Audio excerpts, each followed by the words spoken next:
हरे कृष्णा आपण मानकु मोर ए Odia law of attraction channel को बहुत बहुत स्वागत करूची। आशा करूची आपण माने समस्त बहुत भलरे अछंती एवं बहुत खुशी रे अछंती। मो मध्ये बहुत भलरे अछि एवं बहुत खुशी रे अछि। आपण माने प्रतिदिन मो वीडियो को देखुछंती, वीडियो को पसंद करूछंती, चैनल को सब्सक्राइब करूछंती। सेति पय मो हृदय मो आपण मानकु बहुत बहुत धन्यवाद एवं कृतज्ञता ज्ञापन करूची। जदि प्रथम थर नुआ करी मो वीडियो को देखुछंती ताहले निहाती भाବରେ चैनल को सब्सक्राइब करिवे एवं आपण मानकर बहुमूल्य मतामत को निहाती भाବରେ जणैबे। मो मोर ए चैनल ले लॉ ऑफ अट्रैक्शन बाबद रे आलोचना करिथाय। मो channel T law of attraction ऊपर आधारित अटे। आपण मानकर जीवन रो परिचर्या को परिवर्तन करबा होचे मोर चैनल रो मूल लक्ष्य।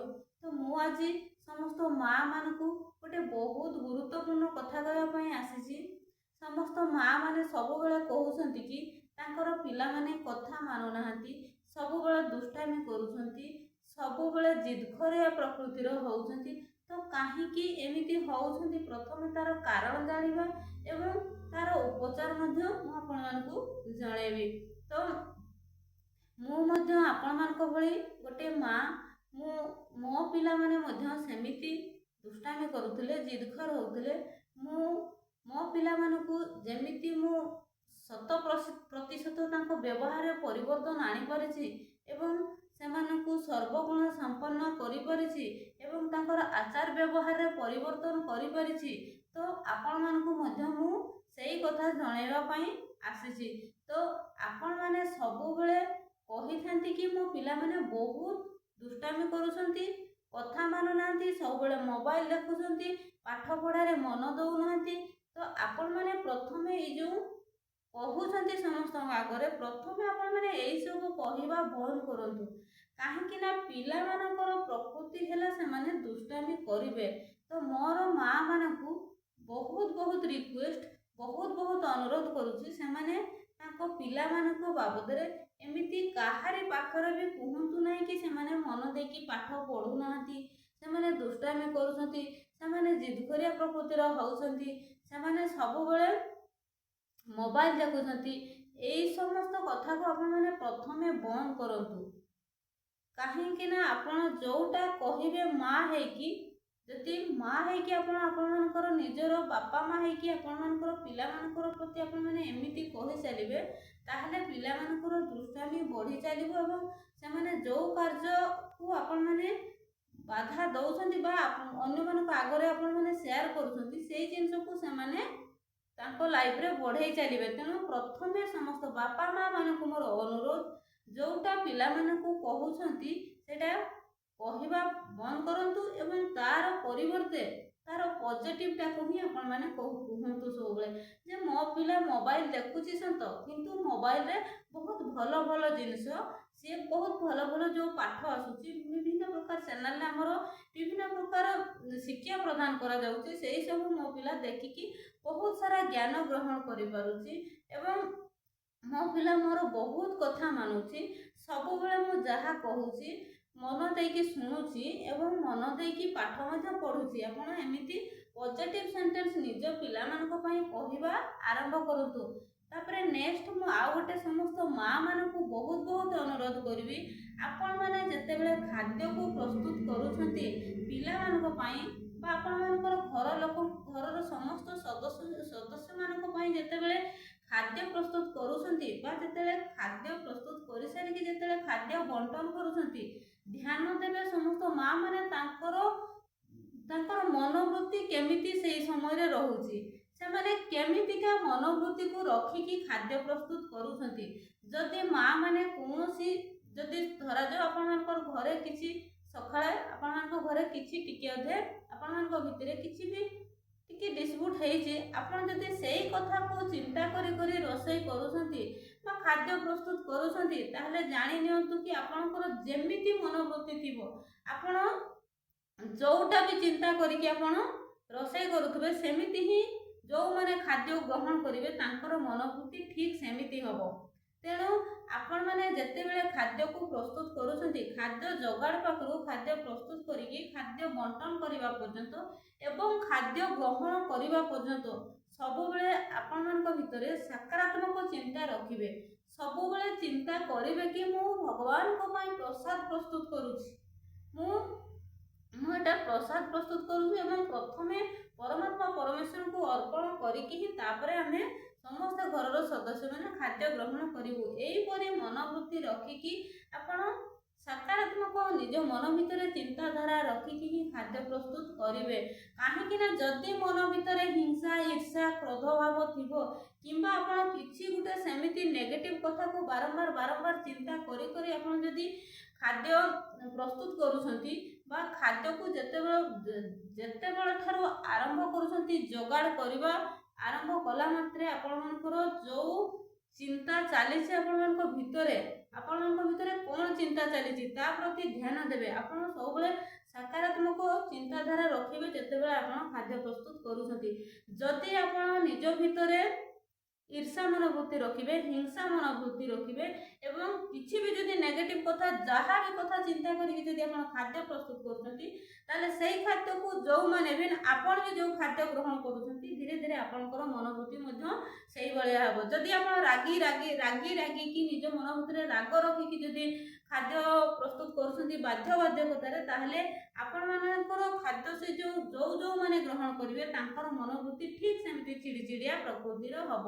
ତ ତେଣୁ ମାଆମାନଙ୍କୁ ମୋର ବହୁତ ରିକ୍ୱେଷ୍ଟ, ଯେତେବେଳେ ପିଲାମାନଙ୍କ ପାଇଁ କିମ୍ବା ଘରର ସଦସ୍ୟମାନଙ୍କ ପାଇଁ ଖାଦ୍ୟ ପ୍ରସ୍ତୁତ କରୁଛନ୍ତି ସେତେବେଳେ ନିଜର ଚିନ୍ତାଧାରା ପ୍ରତି ଧ୍ୟାନ ଦେବେ ଏବଂ ବହୁତ ସକାରାତ୍ମକ ଚିନ୍ତା ରଖିକି ଶାନ୍ତ ମନୋବୃତ୍ତିରେ ଆପଣ ଚିନ୍ତା କରିବେ କି ମୁଁ ପରମାତ୍ମା ପରମେଶ୍ୱରଙ୍କ ପାଇଁ ପ୍ରସାଦ ପ୍ରସ୍ତୁତ କରୁଛି ବୋଲି ଭାବିକି ଆପଣ ଖାଦ୍ୟ ତିଆରି କରିବେ ଏବଂ ବହୁତ ଶାନ୍ତ ମନରେ ବହୁତ ଧୀର ମନରେ ଆପଣ ଖାଦ୍ୟ ବଣ୍ଟନ କରିବେ ଏବଂ ପିଲାମାନଙ୍କୁ ମଧ୍ୟ ଠିକ୍ ସେମିତି ମନୋବୃତ୍ତିରେ ଶାନ୍ତ ମନୋବୃତ୍ତିରେ ଭଲ ମନୋବୃତ୍ତିରେ ପିଲାମାନଙ୍କୁ ଖାଇବା ପାଇଁ ଦେବେ।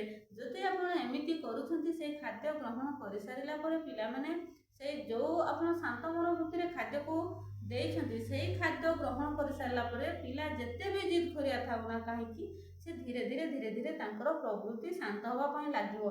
ଆଜିକାର ପିଲାମାନେ କାହିଁକି ସେମିତି ଜିଦଖୋର ହେଉଛନ୍ତି? ପିଲାମାନଙ୍କର ପ୍ରକୃତି ହେଉଛି ସେମାନେ ଦୁଷ୍ଟାମି ହେବେ, କିନ୍ତୁ ଆଜିକାର ପିଲାମାନେ ଯେଉଁ ଦୁଷ୍ଟାମି କରୁଛନ୍ତି ସେ ଦୁଷ୍ଟାମି ବାପା ମାଙ୍କ ପାଇଁ ଭାରି ପଡ଼ିଯାଉଛି। ତ କାହିଁକି ହେଉଛି? କାହିଁକି ନା ବହୁତ କ୍ଷେତ୍ରରେ ଆମେ ବାପା ମା ମାନେ ହିଁ ଆମେ ଦାୟୀ, ଆମ ପିଲାମାନଙ୍କ ପାଇଁ ବହୁତ କ୍ଷେତ୍ରରେ ଆମେ ହିଁ ଦାୟୀ ହେଇଥାଉ। କାହିଁକି ନା ଆମେ ଯଦି କିଛି ଗୋଟେ ଆମ ଭିତରେ କିଛି ନେଗେଟିଭ୍ ସିଚୁଏସନ୍ କ୍ରିଏଟ୍ ହେଇଥିବ, ଆମେ ଯେତେବେଳେ ରୋଷେଇ କରୁଥାଉ ସେଇ ଜିନିଷକୁ ଭାବି ଚିନ୍ତିକି ଆମ ଭିତରେ ସେଇ ଚିନ୍ତା ଚାଲିଥାଏ, କିନ୍ତୁ ହାତରେ ଆମର ଖାଦ୍ୟ ପ୍ରସ୍ତୁତ ଆମର କାର୍ଯ୍ୟ କରିବା ପ୍ରଣାଳୀ ଚାଲିଥାଏ, କିନ୍ତୁ ମନରେ ତା ଚିନ୍ତାରେ ସେ ବ୍ୟସ୍ତ ଥାଏ। ତ ସେଇଟାକୁ ସମସ୍ତ ମାଆମାନଙ୍କୁ ଅନୁରୋଧ, ସବୁବେଳେ ଯେତେବେଳେ ବି ଖାଦ୍ୟ ପ୍ରସ୍ତୁତ କରୁଛନ୍ତି, ଖାଦ୍ୟ ବଣ୍ଟନ କରୁଛନ୍ତି, ପିଲାମାନଙ୍କ ଛଡ଼ା ଘରର ଅନ୍ୟ ସଦସ୍ୟମାନଙ୍କ ପ୍ରତି ବି ଯେତେବେଳେ ଆପଣ ଖାଦ୍ୟ ପ୍ରସ୍ତୁତ କରିକି ଦେଉଛନ୍ତି ଧ୍ୟାନ ଦେବେ ଆପଣମାନଙ୍କର ପ୍ରବୃତ୍ତି ଯେମିତି ଶାନ୍ତ ପ୍ରବୃତ୍ତି ଥିବ ଏବଂ ମନୋବୃତ୍ତି ଯେମିତି ବହୁତ ପବିତ୍ର ବା ଆପଣମାନଙ୍କର ଶାନ୍ତ ପ୍ରବୃତ୍ତିର ଥିବ ଏବଂ ସକାରାତ୍ମକ ଚିନ୍ତା ରଖିକି ହିଁ ଆପଣ ଖାଦ୍ୟ ପ୍ରସ୍ତୁତ କରିବେ। ଦେଖିବେ ଆପଣମାନଙ୍କର ଘର ଲୋକ ଭିତରେ ବି ଯଦି କିଛି ଆପଣମାନଙ୍କର ଯାହା ବି ଟିକେ ଅଧେ ଯଦି ଥିଲା କିଛି ଡିସ୍ପ୍ୟୁଟ୍, ସେ ସବୁ ବି ଧୀରେ ଧୀରେ ସେ ସବୁ ପଳେଇଯିବ। ଆପଣମାନଙ୍କ ଘରେ ଯେତେ ବି ସଦସ୍ୟ ରହିଛନ୍ତି ସମସ୍ତଙ୍କ ଭିତରେ ଗୋଟେ ଅଣ୍ଡରଷ୍ଟାଣ୍ଡିଂ ବହୁତ ଭଲ ହେଇଯିବ। ତେଣୁ ଆପଣମାନେ ଖାଦ୍ୟ ଯେତେବେଳେ ବି ପ୍ରସ୍ତୁତ କରୁଛନ୍ତି ଧ୍ୟାନ ଦେବେ, ଏମିତି ମନୋବୃତ୍ତି ରଖିକି ହିଁ ଖାଦ୍ୟ ପ୍ରସ୍ତୁତ କରିବେ। ତାପରେ ନେକ୍ସଟ କଥା ହେଉଛି ଆପଣ କେତେବେଳେ ବି ଆପଣମାନଙ୍କ ପିଲାମାନଙ୍କର ସମ୍ମୁଖରେ କେତେବେଳେ ବି ତାଙ୍କୁ ଯେଉଁ ଆପଣମାନେ ଡିମୋଟିଭେଟ୍ କରିଦେଉଛନ୍ତି ଯେ ଏତେ ମାର୍କ ଅନ୍ୟ ପିଲାମାନେ ରଖୁଛନ୍ତି, ତୁ ଏତିକି ମାର୍କ ରଖିଲୁ, ତୋର ଏତିକି ମାର୍କ ରଖିବାର ଥିଲା, କି ଆପଣ ଯେଉଁ ଡିମୋଟିଭେଟ୍ କରିଦେଉଛନ୍ତି ପିଲାଙ୍କୁ ସେଇଟା ଆପଣମାନେ କରନ୍ତୁନି। ତ ଚେଷ୍ଟା କର ଏ ପରୀକ୍ଷାରେ ନହେଲେ ଆର ଏକ୍ଜାମରେ ତ ତୁମେ ବହୁତ ଭଲ ମାର୍କ ରଖିବ। ତାଙ୍କୁ ସବୁବେଳେ ଉତ୍ସାହିତ କରନ୍ତୁ। କାହିଁକି ନା ଯଦି ବାପା ମା ମାନେ ସବୁବେଳେ ପିଲାଙ୍କୁ ଅନ୍ୟ ପିଲାଙ୍କ ସହିତ ତୁଳନା କରନ୍ତି ସେତେବେଳେ ତାଙ୍କ ମନ ଭାଙ୍ଗିଯାଏ ଏବଂ ସେମାନେ ତାଙ୍କ ମନ ଭିତରେ ଗୋଟେ ବିତୃଷ୍ଣା ଭାବ ଆସିଥାଏ। ତେଣୁ କେତେବେଳେ ବି ପିଲାମାନଙ୍କୁ ଆପଣ ସେମିତି ଡିମୋଟିଭେଟ୍ କରିବେ ନାହିଁ। ତାପରେ ଯେଉଁ ଫାଷ୍ଟ କଥା ମୁଁ କହିଲି, କେତେବେଳେ ବି ପିଲା ପଢ଼ୁନାହାନ୍ତି, ପିଲା ଦୁଷ୍ଟାମି କରୁଛନ୍ତି, ପିଲା ଭଲ ନୁହନ୍ତି, ପିଲା ଏମିତି କରୁଛନ୍ତି ସେମିତି କରୁଛନ୍ତି, ସେଇ କଥା ବାପା ମା ସମ୍ପୂର୍ଣ୍ଣ ଭାବରେ ବନ୍ଦ କରନ୍ତୁ। ମୋ ପିଲା ବହୁତ ଭଲ ପଢ଼ୁଛି, ମୋ ପିଲା ୱାର୍ଲଡର ମୋତେ ସବୁଠୁ ବେଷ୍ଟ, ମୋତେ ଭଗବାନ ମୋତେ ୱାର୍ଲଡର ସବୁଠୁ ବେଷ୍ଟ ପିଲାମାନଙ୍କୁ ମୋତେ ଦେଇଛନ୍ତି। ସେମାନେ ସର୍ବଗୁଣ ସମ୍ପନ୍ନ, ସେମାନେ ବହୁତ ଟ୍ୟାଲେଣ୍ଟେଡ୍, ସେମାନେ ବହୁତ ବ୍ରିଲିଆଣ୍ଟ, ସେମାନେ ବହୁତ ଇଣ୍ଟେଲିଜେଣ୍ଟ, ସେମାନେ ବହୁତ ଭଲ ପାଠ ପଢ଼ୁଛନ୍ତି, ବହୁତ ଭଲ ପାଠ ମନେ ରଖୁଛନ୍ତି, ସେମାନେ ପ୍ରତ୍ୟେକ ଏକ୍ଜାମରେ ଟପର୍ସ ହେଉଛନ୍ତି, ସେମାନେ କ୍ଲାସରେ ଟପର୍ସ ହେଉଛନ୍ତି, ବହୁତ କମ୍ପିଟିଟିଭ୍ ଏକ୍ଜାମକୁ କ୍ୱାଲିଫାଏ କରୁଛନ୍ତି। ଆପଣ ଏମିତି ହିଁ ପିଲାଙ୍କୁ କୁହନ୍ତୁ ଏବଂ ପ୍ରତିଦିନ ଆପଣମାନେ ଏଇ ଆଫର୍ମେସନ୍ କରନ୍ତୁ।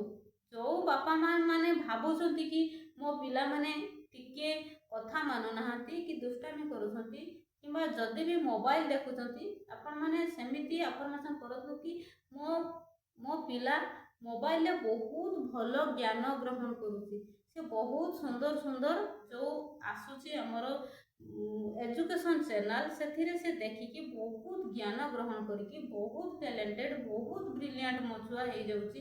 ଆପଣ ଏମିତି ଆଫର୍ମେସନ୍ କରନ୍ତୁ ଏବଂ ପ୍ରତିଦିନ ଯେତେବେଳେ ଆପଣ ଶଯ୍ୟା ତ୍ୟାଗ କରୁଛନ୍ତି, ଯଦି ଆପଣମାନଙ୍କୁ ଫିଲ୍ ହେଉଛି କି ଆପଣମାନଙ୍କର ପିଲାମାନେ ଟିକିଏ ପଢ଼ାରେ ମନ କମ୍ ଦେଉଛନ୍ତି, ତ ଆପଣମାନେ କ'ଣ କରନ୍ତୁ କି ସକାଳୁ ଉଠିକି ସିଧା ଖୋଲାକାସ୍ଥଳକୁ ଯାଆନ୍ତୁ ଏବଂ ଆତ୍ମସମର୍ପଣ ଭାବ ରଖିକି ଦୁଇ ହାତ ଟେକିକି ଆପଣ ପରମାତ୍ମା ପରମେଶ୍ୱରଙ୍କୁ କୁହନ୍ତୁ କି ହେ ପରମାତ୍ମା ପରମେଶ୍ୱର, ମୋତେ ୱାର୍ଲଡର ସବୁଠୁ ବେଷ୍ଟ, ସବୁଠୁ ଇଣ୍ଟେଲିଜେଣ୍ଟ, ସବୁଠୁ ଟ୍ୟାଲେଣ୍ଟେଡ୍, ସବୁଠୁ ବ୍ରିଲିଆଣ୍ଟ ପୁଅ କିମ୍ବା ଝିଅ ଦେଇଛନ୍ତି। ସେମାନେ ବହୁତ ଭଲ ପଢ଼ୁଛନ୍ତି, ସେମାନେ ବହୁତ ସୁନ୍ଦର, ସେମାନେ ପ୍ରତ୍ୟେକଟା ଏକ୍ଜାମରେ ମାର୍କ ରଖୁଛନ୍ତି, ସେମାନେ ଟପର୍ସ ହେଉଛନ୍ତି, ସେମାନେ ସମସ୍ତ କମ୍ପିଟିଟିଭ୍ ଏକ୍ଜାମକୁ ଅତି ଇଜିଲିରେ କ୍ୱାଲିଫାଏ କରୁଛନ୍ତି। ଆପଣ ଏମିତି ପ୍ରତିଦିନ ଆଫର୍ମେସନ୍ କରନ୍ତୁ, ଦେଖିବେ ଆପଣମାନଙ୍କର ପିଲାଙ୍କର ଯେଉଁ ଆଚାର ବ୍ୟବହାରରେ ଧୀରେ ଧୀରେ ପରିବର୍ତ୍ତନ ହେବାକୁ ଲାଗିବ ଏବଂ ଆପଣମାନଙ୍କର ପିଲାମାନେ ଧୀରେ ଧୀରେ ଶାନ୍ତ ହେବା ପାଇଁ ଲାଗିବେ ଏବଂ ପଢ଼ାରେ ବହୁତ ସୁନ୍ଦର ମନ ଦେବେ। ମୁଁ ମୋ ନିଜ ପିଲାମାନଙ୍କୁ ମୁଁ ଏମିତି କରିକି ତାଙ୍କୁ ସର୍ବଗୁଣ ସମ୍ପନ୍ନ କରିପାରିଛି। ମୋତେ ଭଗବାନ ବା ୟୁନିଭର୍ସ ମୋତେ ୱାର୍ଲଡର ସବୁଠୁ ବେଷ୍ଟ ଦୁଇ ପୁଅ ଦେଇଛନ୍ତି। ସେମାନେ ବହୁତ ଇଣ୍ଟେଲିଜେଣ୍ଟ, ସେମାନେ ବହୁତ ଟ୍ୟାଲେଣ୍ଟେଡ୍, ସେମାନେ ବହୁତ ବ୍ରିଲିଆଣ୍ଟ, ସେମାନେ ସର୍ବଗୁଣ ସମ୍ପନ୍ନ, ସେମାନେ ୱାର୍ଲଡର ସବୁଠୁ ବେଷ୍ଟ। ସେମାନେ ତାଙ୍କର ଆଚାର ବ୍ୟବହାର, ତାଙ୍କର କର୍ମ, ତାଙ୍କର ଧର୍ମ ସବୁଠୁ ଶ୍ରେଷ୍ଠ। ତ ଆପଣମାନଙ୍କୁ ଯଦି ଭିଡ଼ିଓ ଭଲ ଲାଗେ ତାହେଲେ ନିହାତି ଭାବରେ ମୋତେ ଆପଣମାନଙ୍କର ବହୁମୂଲ୍ୟ ମତାମତକୁ ଜଣାଇବେ। ତ ଆପଣମାନେ ଏମିତି କରିକି ଆପଣମାନଙ୍କର ପିଲାକୁ ଶାନ୍ତ କରନ୍ତୁ ଏବଂ ପିଲାମାନଙ୍କର କ୍ୟାରିୟରକୁ ଉଜ୍ଜ୍ୱଳ କରନ୍ତୁ। ତ ଥ୍ୟାଙ୍କ ୟୁ ସୋ ମଚ୍।